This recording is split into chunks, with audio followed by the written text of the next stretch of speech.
L'anime commence avec la petite Alicia, qui observe avec curiosité la carte de son continent. Elle demande à son père pourquoi le reste du continent apparaît en noir, et ce dernier lui répond qu'en vérité, ils ne le savent pas.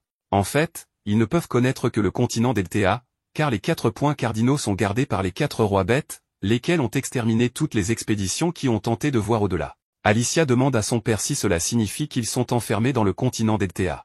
Il lui répond que l'on pourrait dire que oui. Cependant, il existe une légende selon laquelle un héros mystérieux vaincra les 4 rois des bêtes magiques avec une arme offerte par le roi de Iden, ce qui permettra à l'humanité de découvrir la véritable immensité du monde. Alicia demande à son père si ces rois bêtes sont puissants, et celui-ci lui révèle que chacune de ces créatures pourrait détruire toute la Terre. Alicia pense qu'il est impossible de vaincre un tel être, mais son père lui mentionne que les armes mystiques offertes par le roi de Iden multiplient les pouvoirs de leurs porteurs, amenant leur capacité à des niveaux inimaginables. Alicia, toute excitée, dit qu'elle veut devenir une héroïne pour faire en sorte que le monde devienne bien plus vaste et ne plus rester enfermé sur ce continent. La scène change.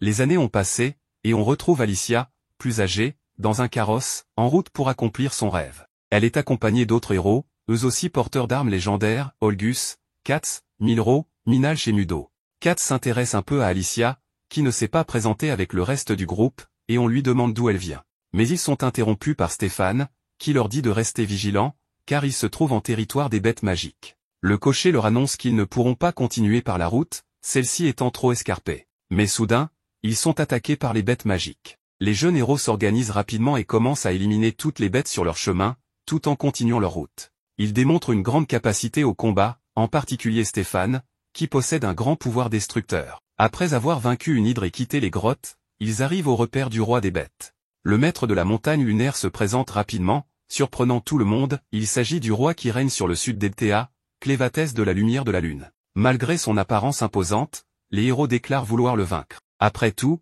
ils sont les héros élus. Ils se jettent rapidement sur lui, mais en un instant, Clévatès tue Stéphane d'un seul coup. Olgus l'attaque à son tour, mais il se retrouve décapité. Sans perdre de temps, Clévatès continue d'éliminer les autres héros. Alicia les avertit que les attaques viennent des ombres, et qu'ils doivent les éviter en restant dans les airs. Clévatès attaque alors Alicia, mais elle parvient à esquiver, ce qui attire son attention, elle est plus futée que prévu. Pendant leur combat, Clévatès pense qu'il n'a pas observé les humains d'aussi près depuis un millénaire. Les héros tombent les uns après les autres. Clévatès se demande comment ces êtres autrefois insignifiants comme des insectes ont réussi à arriver jusqu'ici, et ce qui a bien pu changer en 1000 ans.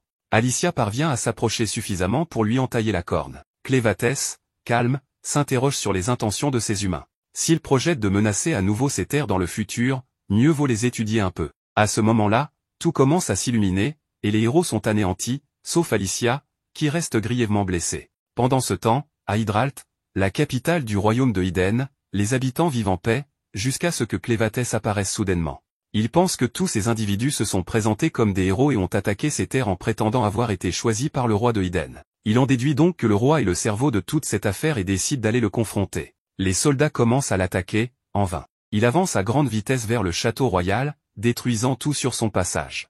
La garde royale prépare la défense, et dès qu'il est à portée, il lance les catapultes, mais Clévatès détruit tout avec ses queues.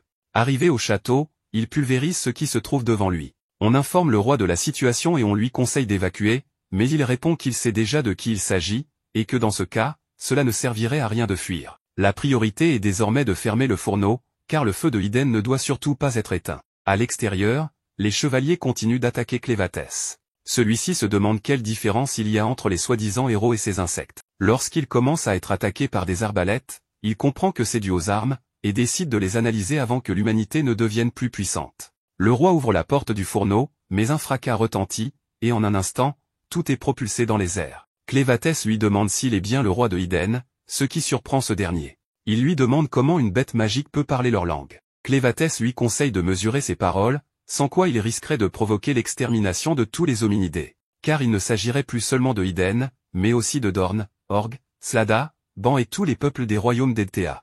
Même s'il tue le roi et détruit son pays, si le reste des hominidés possède la même essence, d'autres viendront un jour menacer ces terres. Il veut donc les comprendre et savoir quel genre d'êtres vivants ils sont. Il lui demande pourquoi il veut sa mort. Le roi lui répond qu'un monstre comme lui ne pourrait jamais comprendre. Cela lui coûte la vie, Clévatès le décapite. Décidé, Clévatès entreprend alors d'anéantir tous les hominidés. Mais sur le chemin du retour, il entend les pleurs d'un bébé. Une femme le supplie d'épargner l'enfant. Clévatès lui demande si elle est aveugle et lui rappelle qu'il est le roi des bêtes, qu'il prévoit d'anéantir l'humanité, et lui dit de haïr le fait que ce bébé soit né humain à Eden, pas lui. La femme répond que les bébés ne choisissent ni leur lieu ni leur moment de naissance, et même si les humains lui ont fait du mal, cela ne justifie pas la mort d'une créature innocente qui ne peut même pas se tenir debout. Clévatès lui dit que pour lui, tous sont pareils. Elle grandira, prendra une épée, et après avoir conquis son propre territoire, elle en envahira d'autres. Les hominidés sont les plus dangereux et agaçants de tous. Mais si elle affirme que cet enfant mérite de vivre, alors qu'elle le prouve ici et maintenant. La femme répond qu'elle ne peut pas, car elle va mourir, mais elle est certaine que cette petite créature le lui prouvera un jour. Sur ces mots, elle meurt. Avant de repartir, Clévatès décide de lui donner une chance et de vérifier s'il mérite vraiment la vie. On nous explique alors qu'il existe 5 tribus sur le continent d'Eltea. Les Sladas, experts en nage et navigation, qui détestent vivre avec d'autres peuples. Les Orgs, un peuple courageux, experts en médecine et chasse. Le peuple de Dorne, le plus nombreux, expert en construction et en guerre, qui a divisé la plaine centrale en 2 royaumes, Elsine et Boilat. Les Iden, les plus anciens, entourés de mystères, très doués en forge et artisanat. Et enfin, la 5e tribu, les Bent, barbares des terres sauvages, puissants individuellement, mais sans unité ni leadership. Le royaume de Iden est petit, mais c'était le seul capable de forger des armes avec du minerai magique et du mana, un savoir détenu uniquement par la famille royale. Ils commerçaient beaucoup avec le royaume de Dorne, et la majorité de leur population était métisse, car les Iden de sang pur étaient très rares. Dans le monde, il n'y avait pas que le continent d'Eltea, mais ses habitants ne pouvaient le savoir, car au-delà se trouvait l'habitat des bêtes magiques. À l'époque actuelle, sur le mont de la Lune, 2 bêtes sont impatientes de dévorer le bébé, mais elles fuient en sentant la présence de Clévatès. Le nourrisson pleure, alors Clévatès utilise l'une de ses queues pour restaurer son énergie vitale et l'endormir. Cependant, cela ne règle pas le problème, car chaque fois qu'il urine ou défèque, il se met à pleurer. Exaspéré, Clévatès le jette à des scarabées. Le petit se met à pleurer désespérément, mais Clévatès l'informe que ces insectes se nourrissent uniquement de son urine et lui demande de rester tranquille pendant qu'il le nettoie. Il se lamente alors, pensant que les bébés grandiraient après quelques nuits de sommeil, et n'arrive pas à croire qu'il n'en soit qu'au tout début. Il se demande pourquoi diable il a accepté cette demande. Mais en tant que roi des bêtes magiques, il serait déshonorant de revenir sur sa parole. Il jure alors de devenir le témoin de la croissance de ce gamin. Nous voyons le corps inerte d'Alicia, on ne sait pas si elle est morte ou évanouie. Un flashback montre Alicia pleurant sur son père gravement blessé, avec une silhouette derrière elle. Puis, elle se remémore les derniers instants de sa bataille et se réveille soudainement, se demandant où elle se trouve. En voyant Clévatès, elle se met en garde. Celui-ci lui dit qu'il a jeté les corps et les armes de ses compagnons au fond de la vallée, et comme elle est la seule qui peut lui être utile, il a décidé de la ressusciter, confirmant qu'elle était bien morte. Il révèle qu'elle peut bouger grâce au sang démoniaque qu'il lui a donné, faisant d'elle un cadavre ambulant. Alicia, incrédule, est interrompue par Clévatès qui lui ordonne de découvrir ses seins. Perplexe, elle lui demande ce qu'il veut dire. Il explique que le bébé a faim et qu'elle devrait se taire et se dévêtir. Il utilise son pouvoir pour la contrôler, la forçant à retirer son armure. Cependant, il s'énerve en constatant qu'elle ne produit pas de lait. Alicia, furieuse, lui répond que c'est parce qu'elle est vierge et que seule la mère peut allaiter son enfant. Clévatès la traite d'inutile, et Alicia, humiliée, lui demande de l'achever. Il réplique qu'elle ne peut pas mourir à cause de son sang démoniaque. Le bébé se met à pleurer, et Clévatès blâme Alicia pour son incompétence. Curieuse, elle lui demande pourquoi il s'occupe d'un bébé humain. Il répond que cela ne la regarde pas, mais bien qu'elle ne puisse pas produire de lait, elle lui sera utile autrement. N'ayant pas les connaissances pour s'occuper d'un nourrisson humain, il ordonne à Alicia de lui dire comment satisfaire sa faim, utilisant son pouvoir pour la soumettre. Alicia explique qu'en l'absence de la mère, il faut une nourrice, une femme capable de produire du lait. Si aucune parente n'est disponible, on peut en engager une contre de l'argent, ou dans leur cas, un troc avec les minerais magiques abondants dans la montagne. Tout en parlant, Alicia pense que si elle avait son épée, elle tenterait de frapper Clévatès, mais elle réalise qu'elle ne pourrait pas lui faire de mal, même armée. Clévatès lui ordonne de se mettre en route pour trouver une nourrice. Alicia l'arrête, arguant que s'il se présente ainsi dans un village, il causera la panique. Elle propose de prendre le bébé et de chercher une nourrice à sa place, pensant qu'il faut les séparer, même si elle ignore pourquoi ils sont ensemble. Clévatès refuse de lui confier le bébé, car s'il mourait hors de sa vue, cela ne lui conviendrait pas. Cependant, il admet qu'elle a raison, pour que l'enfant grandisse comme un humain, il ne peut pas rester sous sa forme actuelle. Il utilise son pouvoir pour prendre l'apparence de celle qui lui a confié le bébé. Alicia est stupéfaite de le voir se transformer. Clévatès décide qu'ils ont besoin de noms pour s'intégrer à la société humaine. Il baptise le bébé Luna et se présente à Alicia, lui demandant son nom avant de se mettre en route. Plus tard, près d'un ruisseau, Alicia baigne Luna, se lamentant d'être tombé si bas. Le bébé lui urine dessus, et Clévatès lui ordonne de la nettoyer correctement, moquant ses efforts en comparaison des insectes de sa caverne. Alicia se plaint de ne pas pouvoir lui désobéir, tandis que Clévatès continue de la réprimander, exigeant qu'elle fasse les choses correctement. Elle remarque qu'il est perfectionniste malgré son statut de monstre. Peu après, Luna est propre et heureuse. Clévatès ordonne à Alicia de changer ses vêtements tachés de sang, affirmant que même les bêtes magiques du coin sont plus propres qu'elle. Il lui demande aussi de se laver et de nettoyer le tissu enveloppant Luna.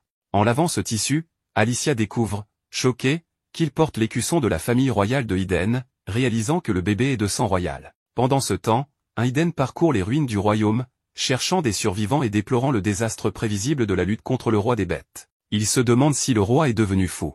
Selon le plan, ce jour-là devait être celui du baptême, et la princesse devait fuir le château avec l'enfant. Désespéré, il cherche quelqu'un de vivant. Ailleurs, une faction de Dorne observe les ruines, concluant que la légende n'était qu'une légende. Le commandant Dorel annonce à ses soldats qu'il va informer l'empereur de la situation, car la faction d'Aisling tentera probablement de s'emparer de la technique de forge des minerais magiques de la famille royale. Leur mission prioritaire est de voler cette technique avant les autres pays. Dorel part pour la frontière afin de réorganiser l'armée et ordonne à Ménard de rester pour chercher des survivants de la famille royale, en les maintenant en vie. Ménard assure qu'il n'y a pas de souci. Alicia, horrifiée, demande à Clévatès ce que cela signifie, s'il a enlevé un enfant de la famille royale. Clévatès, curieux, ignorait qu'il s'agissait d'un royal. Il précise qu'il ne l'a pas enlevé, mais qu'on le lui a confié. Réalisant que l'enfant était sous les décombres du château qu'il a détruit, il comprend qu'il appartient à la famille du roi. Alicia, choquée, lui demande ce qu'il a fait. Clévatès répond qu'ils l'ont attaqué en premier. Déconcertée, Alicia explique que si le roi est mort, tout le monde cherchera cet enfant de sang royal pour la technique de forge des minerais magiques, réservée à la famille royale de Eden. Clévatès observe Luna, comprenant qu'elle porte un destin inéluctable, mais trouve cela fascinant. Il décide de faire d'elle une reine, lui-même agissant comme un ministre dans l'ombre. Auparavant indifférent à la conquête, il trouve excitant d'observer le comportement des hominidés depuis le sommet et d'envoyer ses serviteurs s'infiltrer pour les exterminer à sa guise. Alicia réalise qu'elle a aggravé la situation en parlant trop. Clévatès lui ordonne de se mettre en route pour nourrir Luna. Alicia tente de se calmer, sachant que même si Luna retournait dans son pays, un étranger cornu comme Clévatès ne serait pas accepté. Bien qu'il puisse changer d'apparence, elle est certaine qu'il ne peut cacher sa corne. Elle ne comprend pas son obsession pour Luna, mais sait que si quelqu'un tentait de la lui arracher, il pourrait exterminer tous les hominidés. Elle décide que sa dernière mission en tant qu'héroïne sera d'empêcher cela à tout prix. Clévatès la réprimande pour marcher trop lentement. Alicia tente de l'avertir qu'il y a quelqu'un derrière lui, mais un bandit lui brise soudainement le cou. Ils sont rapidement encerclés. Alicia pense qu'ils sont finis, mais Clévatès s'effondre, mort en un instant, la plongeant dans la panique. Un bandit l'assomme, l'envoyant dans l'inconscience. Maintenant, ils sont dans la charrette des bandits, où de nombreux autres captifs sont assis à côté de Clène. Clène tient le bébé Luna avec un sourire calme, ce qui inquiète davantage Alicia, car elle ne comprend pas ce qui se passe. Elle remarque que Luna dort et demande à Clène comment il a réussi à l'apaiser. Clène explique que Luna pleurait il y a quelques instants, mais que maintenant tout va bien, car le trajet est paisible. Luna se faufile parmi les autres captifs pour se rapprocher de Clène et lui chuchote pourquoi lui, l'un des rois démons les plus puissants à avoir jamais existé, s'est laissé capturer volontairement. Elle pense qu'en changeant d'apparence, Clène a également perdu de sa puissance, ce qui explique pourquoi il a été assommé d'un seul coup. Clène affirme que son hypothèse est proche de la vérité, mais pas tout à fait exacte. Il explique que la transformation de son apparence a aussi rendu son corps aussi fragile que celui d'un humain, ce qu'il ignorait. C'est pourquoi, lorsqu'il a été frappé par surprise dans le dos, il a perdu connaissance. En gros, le système de défense naturel de Clène est désormais affaibli, mais grâce à ses pouvoirs, il peut le renforcer. La vraie question est donc, pourquoi Clène n'a pas encore essayé de s'échapper de ce pétrin? Sa logique est que, puisqu'il est maintenant déguisé en humain, il préfère garder ses véritables pouvoirs secrets jusqu'à ce que Luna devienne le prochain roi. C'est pour cela qu'il laisse les événements suivre leur cours. De plus, Clène souhaite en apprendre davantage sur le monde humain, notamment pourquoi ces pauvres gens ont été enlevés. C'est donc aussi pour cela qu'il a choisi de ne pas s'enfuir. Réalisant à quel point Clène est ignorant de tout cela, Alicia lui explique, à ce crétin, qu'eux et les autres ont été capturés par des bandits qui prévoient très probablement de les vendre à des trafiquants d'esclaves. Quoi qu'il en soit, Alicia demande à Clène de ne pas juger les humains selon le comportement des bandits, affirmant que ces derniers sont les pires d'entre eux. Peu après, la charrette arrive à la base des bandits, et les captifs sont séparés en deux groupes, les hommes d'un côté, les femmes et les enfants de l'autre. L'un des captifs tente de s'échapper, ce qui fait sourire littéralement Dagan, conscient que ce pauvre type vient de signer son arrêt de mort. Et à juste titre, quelques secondes plus tard, un autre bandit lance une dague sur le fuyard, le poignardant dans le dos et mettant fin à son calvaire. Une fois l'intrus éliminé pour de bon, Dagan avertit les nouveaux captifs de ne pas commettre la même erreur, sinon ils connaîtront le même sort. Il se tourne ensuite vers Alicia et lui dit de venir avec lui. Avant qu'elle ne puisse répondre, il commence à la traîner dans sa chambre pour découvrir ses intentions. Clem se demande quoi faire lorsqu'une femme nommée Carmen, probablement responsable du groupe Femmes et Nourrissons dans ce gang de trafiquants humains, le remarque immobile. En voyant qu'il tient un nourrisson dans les bras, Carmen appelle sa servante Nell pour qu'elle s'occupe de Luna.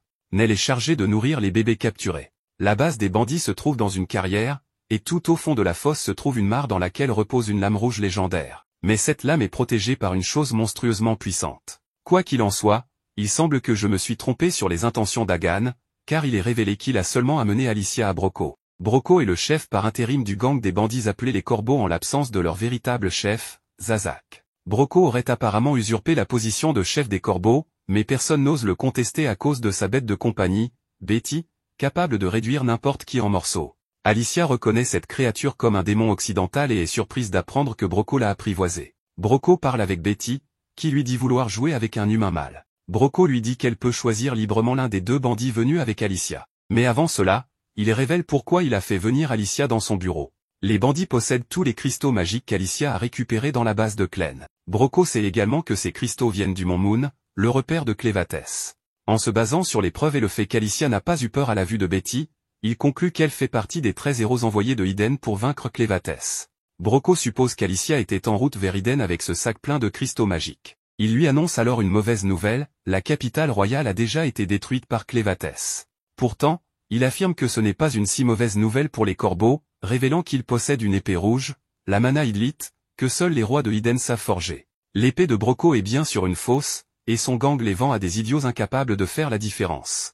Maintenant que toute la famille royale a disparu, la valeur des épées Mana Idlite va exploser. C'est une excellente opportunité pour faire de l'argent. Mais Broco vise quelque chose de plus grand, l'épée la plus pure des Idlites, forgée par les rois de Eden et remise aux héros. Broco est certain que tous les autres héros ont été tués par Clévatès et qu'Alicia a survécu en abandonnant ses camarades. Il lui demande où se trouve son arme et celle des 12 autres héros défunts. Comme Alicia refuse de répondre, Broco ordonne à Dagan et Satch de l'emmener à la base de Clévatès pour y chercher les trésors. Dagan suggère qu'il serait plus judicieux de récupérer d'abord un autre trésor qu'ils ont déjà repéré, mais Broco insiste pour suivre le plan initial. Il dit aussi à Dagan et Satch qu'ils peuvent s'exercer avec Alicia avant de partir, pour s'assurer qu'elle ne leur posera pas de problème durant le trajet. Pendant ce temps, Clen travaille comme serveur dans l'auberge des bandits tenus par Carmen. De nombreux bandits essaient de draguer Carmen, et Clen, en observant cela, ne peut que se demander jusqu'où va la perversité de ces gens. De son côté, Nell donne du lait à Luna, un lait que le père de Luna a oublié de ramener. Nell a aussi d'autres tâches, car elle est également serveuse et subit les abus des clients, tous des bandits. Clen sert la viande avec obéissance et patience, et beaucoup de bandits sont impressionnés par son service. Carmen, cependant, ressent quelque chose d'étrange. Tout le monde croit que Clen est un orc à cause de ses cornes, mais sa peau est trop pâle, et ses yeux sont ceux d'un tueur. Deux bandits s'en prennent à Nell et l'emmènent pour abuser d'elle. Ils passent toute la nuit avec elle et la laissent couverte de blessures. Elle ne se plaint pas, et une fois qu'ils en ont fini, elle retourne discrètement à l'auberge pour nourrir Luna. Les deux bandits qui ont maltraité Nell commencent soudainement à se sentir faibles et étourdis, et ils disparaissent littéralement de ce monde lorsque Clen révèle qu'il en est responsable, rendant justice à la pauvre Nell. Nell vient nourrir Luna et le retrouve dans les bras de Clen. Elle ne sait pas ce qu'il a fait aux deux hommes qui l'ont agressé, mais elle est seulement préoccupée par le fait de nourrir l'enfant. Elle le prend dans ses bras et l'emmène dans un abri pour le nourrir. Clen s'assoit avec elle et lui demande de parler d'elle. Il se demande si elle fait partie des Corbeaux et ce qu'ils font. Elle hésite à répondre, mais il insiste pour qu'elle parle. Il est simplement curieux. Elle révèle avoir grandi ici. Elle ne se connaît que comme membre des Corbeaux. Elle n'a jamais eu de père, seulement une mère. Enfant, elle n'a jamais vu le visage de sa mère, seulement son dos. Mais elle savait que sa mère était esclave, car elle l'avait vue en cachette se faire molester par des hommes. À ses 12 ans, sa mère a disparu. Elle ne savait pas si elle était morte ou s'était enfuie. Ce qu'elle sait, c'est que ce soir-là, alors qu'elle mangeait, des hommes sont venus la frapper. Pendant les années suivantes, sa vie a été misérable. Elle a compris que sa mère la protégeait. Ils l'ont battue chaque jour, et elle a dû vivre comme du bétail, jusqu'à ce qu'elle rencontre Carmen. Elle lui a dit qu'elle pouvait satisfaire les hommes et qu'ainsi, il cesserait de la maltraiter. Elle a décidé de suivre Carmen ce jour-là et a appris à satisfaire les hommes. Même si elle ne sera jamais comme Carmen, sa vie s'est améliorée. Elle a du travail et peut nourrir les enfants grâce à son lait. Cela la rend satisfaite. Clen lui demande pourquoi elle a du lait alors qu'elle n'a pas d'enfant. Elle révèle qu'elle était enceinte, mais a eu une mort-née. Son bébé bougeait dans son ventre et cela lui donnait une raison de vivre, jusqu'à ce que l'enfant naisse mort. Quand les sages-femmes lui ont annoncé la nouvelle, elle s'est sentie sombrer dans un monde froid. Elle pensait qu'elle allait mourir, et cela lui allait. Mais soudain, elle a ressenti de la chaleur. Elle a rouvert les yeux et vu un enfant d'environ 6 mois téter son lait. Cela lui a donné une raison de vivre. Elle l'a nourri, puis d'autres enfants sont arrivés, et elle les a nourris aussi. Les voir vivre grâce à elle la rend heureuse. Elle confie avoir essayé 2 fois d'avoir ses propres enfants, sans succès. Clem, fatiguée d'entendre tout cela, lui demande de s'arrêter, puis lui demande si elle veut le suivre comme nourrice de Luna. Il insiste sur le fait qu'il n'a pas l'intention de la prendre, mais qu'il n'a pas non plus de raison de ne pas l'emmener. Et puisque Luna l'aime bien, ce serait gagnant-gagnant. Luna tapote son corps comme pour dire qu'elle veut qu'elle vienne. Clem lui redemande, veut-elle venir avec lui comme nourrice ou rester là pour être utilisée par ces salauds? Elle sait que c'est une belle offre. Mais elle dit que ce serait naïf d'accepter, puisqu'il est lui aussi un esclave, du moins à ce qu'elle croit. Elle lui dit qu'elle aimerait le suivre, mais qu'elle ne peut pas. Elle a d'autres enfants qu'elle veut nourrir et à qui elle veut donner espoir. Elle lui rend Luna et part. De leur côté, les bandits amènent Alicia sur un pont et lui demandent d'avancer. Arrivée au milieu du pont, elle s'arrête et regarde en bas. Ils croient qu'elle veut sauter et lui disent qu'elle ne survivra pas à cette chute. Mais elle regarde la rivière devant elle. Elle y voit des gemmes et sait ce que c'est. Avant qu'elle ne puisse parler, ils lui disent que c'est la rivière où est mort le héros légendaire Codwall. Elle le sait aussi. Là, un esclave dit qu'il entrera dans la rivière et que s'il ramène ce qu'il cherche, ils devront libérer lui et sa femme. Sa femme l'encourage, rappelant aux bandits leur promesse. Mais lorsqu'il saute, des monstres surgissent et le dévorent. Alicia savait qu'il n'allait pas le libérer. Cet endroit, c'est le puits d'Elbe. Il abrite des monstres venus il y a 300 ans à cause d'une inondation. Et l'épée Fan Cascade est dans cette rivière. Les bandits veulent que quelqu'un la récupère. Mais c'est impossible. Elle les traite de salauds parce qu'ils savaient que le garçon allait mourir et n'avait même pas bien attaché sa corde. Il lui rappelle qu'elle n'est pas là pour leur faire la morale et que son bourreau est juste devant elle. Elle regarde l'homme horrible, Pito, qui monte sur le pont pour l'affronter. Il s'imagine en train de lui enlever ses vêtements. Avant qu'il ne s'approche, elle se déboîte l'épaule, lui prend son épée, coupe la corde du pont et saute. En tombant, elle se dit qu'elle fait confiance aux paroles de Clem selon lesquelles elle ne mourra pas. Le corps d'Alicia est complètement écrasé et défiguré à cause de sa chute. Les hommes se demandent ce qui s'est réellement passé pour que la fille se soit jetée d'une telle hauteur. Voyant qu'elle est morte, ils ne savent pas quoi dire au chef, car Alice devait les conduire jusqu'à la montagne de la Lune. Sans autre choix, ils doivent descendre, car si le chef la prend, il les anéantira tous les deux. Pendant ce temps, Alice parvient à revenir à la vie, même avec un corps entièrement brisé, mais elle ne sent rien en dessous du cou. Tout son corps est immobile, et les bandits se rapprochent. Elle doit trouver un moyen de sortir de cette situation. Alors qu'elle s'y attend le moins, son sang commence à remonter, et Clem apparaît, l'insultant pour avoir perdu autant de sang. Alice lui demande pourquoi Clem est si petit. Le garçon explique que son pouvoir dépend de la quantité de sang magique de la personne. La quantité de sang qu'Alice a dans son corps est ce qui la maintient en vie. Si elle perd tout, elle mourra réellement, et il n'y aura pas grand-chose à faire. Tant qu'Alice aura une utilité, il la ramènera dans son corps autant que possible. En faisant cela, les parties du corps qui n'ont pas été totalement détruites seront restaurées. Alice ne comprend pas pourquoi elle n'a pas encore été restaurée ou si elle n'a plus d'utilité. Clem aimerait lui poser une question avant tout pour l'aider, car ils n'ont pas encore eu beaucoup de temps pour discuter. Pendant qu'il s'éloignait, Clem a trouvé la personne parfaite pour nourrir Luna. Elle s'appelle Nell et elle est avec les bandits. D'après la perspective magique de Clem, Nell n'a jamais été bien traitée par ces gens. Clem pensait qu'elle accepterait son offre de les rejoindre pour élever Luna et partir d'ici. Il ne comprend pas pourquoi Nell a refusé sans même y réfléchir. Alice dit que c'est probablement à cause de l'apparence de Clem. Les bandits ne laissent personne quitter cet endroit.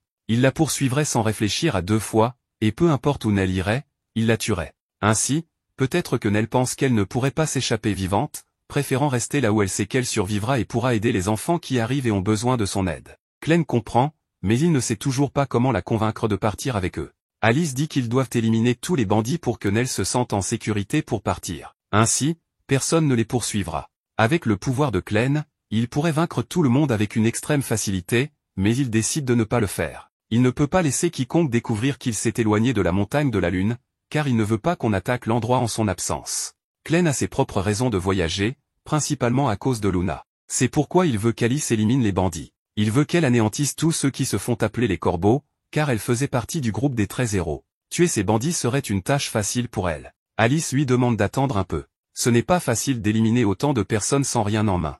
Les héros ne sont pas invincibles. Peu après, Alice revient à la vie, et ses os commencent à se remettre en place. Les bandits ne comprennent pas ce qui se passe, voyant la fille complètement brisée au sol reprendre sa forme normale. Alice ressent une douleur atroce à cause de ses os qui se reconnectent. Les hommes sont choqués et savent que cela n'est pas possible. C'est quelque chose d'irréel, mais peu importe. Ce qui compte vraiment pour eux, c'est qu'elle soit vivante pour les conduire aux armes du héros. S'il le faut, ils peuvent lui arracher bras et jambes, mais elle doit rester en vie pour les guider jusqu'au trésor. En se jetant sur elle, Alice encaisse le coup uniquement pour prendre l'épée, le cache-œil et retirer les menottes de ses pieds. En s'équipant, elle remarque qu'elle est sale, mais elle va quand même tout utiliser pour ressembler à une pirate et en finir avec eux tous.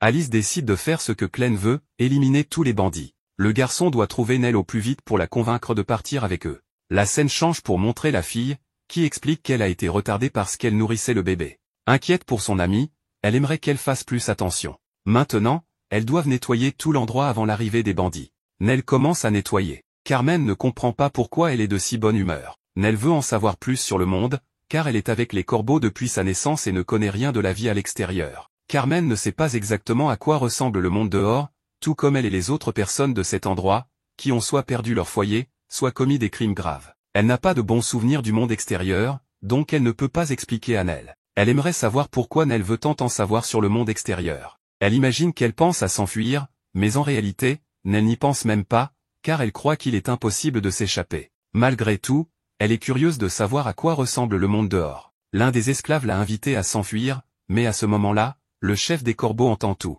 En lui donnant une claque au visage, Carm commence à crier sur Nell, disant qu'il n'y a aucun moyen de s'échapper de cet endroit. Les hommes qui ne veulent plus d'elle la jetteront comme si elle n'était rien. C'est pourquoi les femmes de cet endroit doivent s'entraider. Elle traite Nell d'inutile, disant qu'on l'a invitée à s'enfuir, elle, et pas une autre. Alors qu'elle s'apprête à lui donner une autre claque, le chef apparaît, et les deux femmes sont choquées. Il est en colère parce que les gens ne peuvent pas manger sans transformer l'endroit en porcherie. Il ne comprend pas et ne veut pas savoir de quoi elle discutait, mais voir une amie frapper une autre est inacceptable. Carm demande pourquoi le chef est là, car il ne vient jamais. Il explique qu'il a entendu dire que quelque chose de nouveau était arrivé. La fille explique qu'un bébé vient d'arriver. L'homme appelle Nell pour lui montrer où est l'enfant, disant qu'ils vont l'engraisser un peu.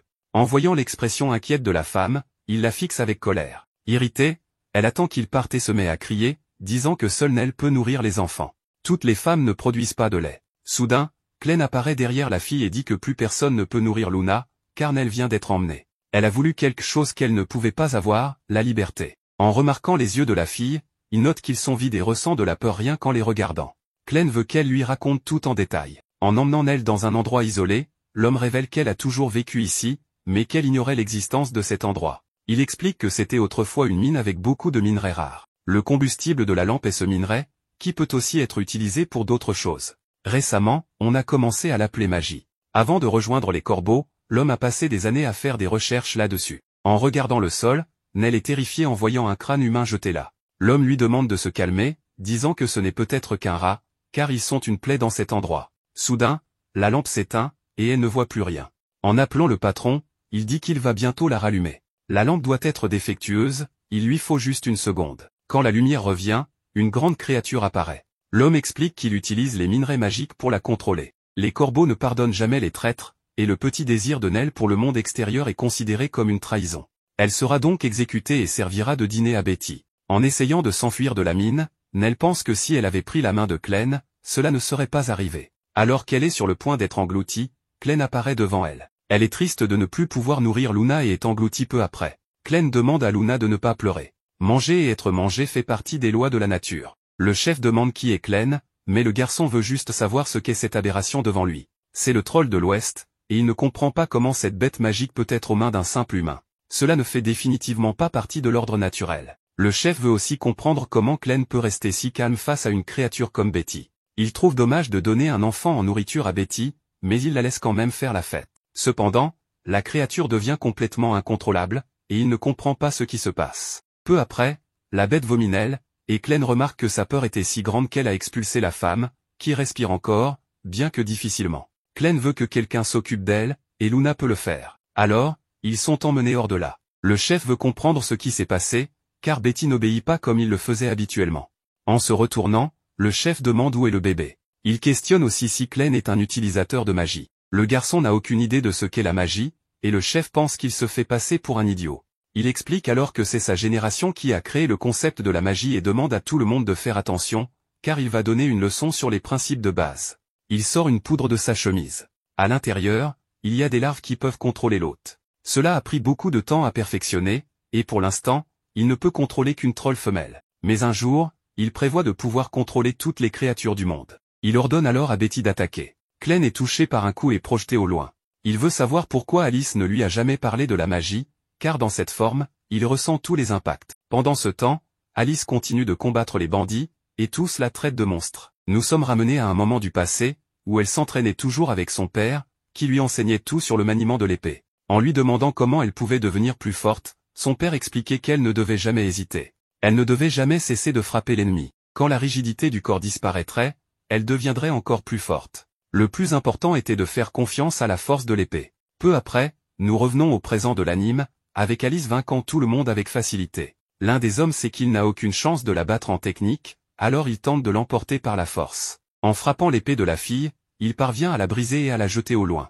Malgré cela, rien ne lui arrive. Alice se relève, et les hommes veulent savoir de quoi ses os sont faits. La fille réalise qu'elle a besoin d'une meilleure épée et se met à courir pour récupérer l'épée légendaire qui se trouve dans le puits. En voyant qu'elle court vers le puits, l'un des hommes pense qu'elle tente de se jeter dans le puits, mais pense que les bêtes démoniaques à l'intérieur du puits vont la bouffer, car en 300 ans personne n'est ressorti vivant du puits. Elle monte en haut tandis que les bandits continuent de la poursuivre. Elle détruit une partie de l'échafaudage pour dissuader les bandits de la poursuivre, mais ils continuent quand même à la suivre. Alice coupe ensuite la corde qui maintient l'échafaudage en place, la faisant s'écrouler au fond de l'eau.